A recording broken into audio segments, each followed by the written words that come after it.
Hello ಶುಭೋದಯ, good morning guys. So ಇವತ್ತಿನ special dry salad ಅಂದರೆ ಫ್ರೈ ಮಾಡಿರೋದು. ಸೊ ಅದಕ್ಕೆ ಬೇಕಾಗಿರೋಂಥ ಐಟಮ್ಸ್ ಎಲ್ಲ ಇಲ್ಲಿದೆ ನೋಡಿ.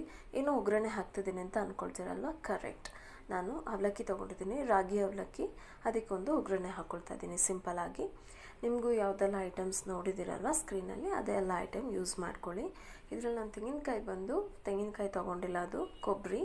ಸೊ ಕೊಬ್ಬರಿ ಸ್ವಲ್ಪ ಟೇಸ್ಟ್ ಜಾಸ್ತಿ ಇರುತ್ತೆ ಅಲ್ವಾ, ಹಾಗಾಗಿ ಕೊಬ್ಬರಿ ತೊಗೊಂಡಿದ್ದೀನಿ. ಆ್ಯಂಡ್ ಇದನ್ನು ನಾನು ವಾಶ್ ಮಾಡಿಲ್ಲ, ಅವಲಕ್ಕಿನ ಡೈರೆಕ್ಟಾಗಿ ಆ್ಯಡ್ ಮಾಡಿದ್ದೀನಿ. ಡೈರೆಕ್ಟಾಗಿ ಪ್ಯಾನ್ಗೆ ಆ್ಯಡ್ ಮಾಡಿ ಅದಕ್ಕೆ ಸ್ವಲ್ಪನೇ ನೀರು ಹಾಕಿ ಮಿಕ್ಸ್ ಮಾಡಿ ಅದು ಸಾಫ್ಟ್ ಆಯಿತು. ಸೊ ಒಂದೇ ಸರಿ ನೀರು ಹಾಕಿಲ್ಲ, ಒಂದು 2 ಸೆಕೆಂಡ್ 3 ಸೆಕೆಂಡ್ಸ್ಗೂ ನೀರು ಹಾಕೋದು ಮಿಕ್ಸ್ ಮಾಡೋದು ಕಂಪ್ಲೀಟ್ ಸಾಫ್ಟ್ ಆಗೋವರೆಗೂ. ಅದ ನಂತರ ತುಂಬ ಚೆನ್ನಾಗಿತ್ತು. ಬ್ರೇಕ್ಫಾಸ್ಟಿಗೆ ಆರಾಮಾಗಿ ಟ್ರೈ ಮಾಡ್ಬೋದು. Ragi it's very good for health. So ಹಾಗಾಗಿ ಯಾವಾಗಲೂ ಫ್ರೂಟ್ಸು ವೆಜಿಟೇಬಲ್ಸ್ ತಿನ್ನುವಾಗ ಸ್ವಲ್ಪ ಚೇಂಜ್ ಇರಲಿ ಅಂತ ಈ ಥರ ಟ್ರೈ ಮಾಡಿದೆ. ನಿಮಗೂ ಸಹ ಇಷ್ಟ ಆಗಿರುತ್ತೆ ಅಂತ ಅಂದ್ಕೊಂಡಿದ್ದೀನಿ. ಇಷ್ಟ ಆದರೆ ದಯವಿಟ್ಟು ಒಂದು ಲೈಕ್ ಮಾಡಿ ಆ್ಯಂಡ್ ಶೇರ್ ಮಾಡಿ, ಸಬ್ಸ್ಕ್ರೈಬ್ ಮಾಡಿ.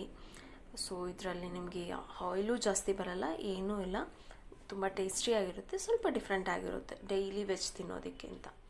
ನೆಕ್ಸ್ಟ್ ವಿಡಿಯೋದಲ್ಲಿ ನೋಡೋಣ.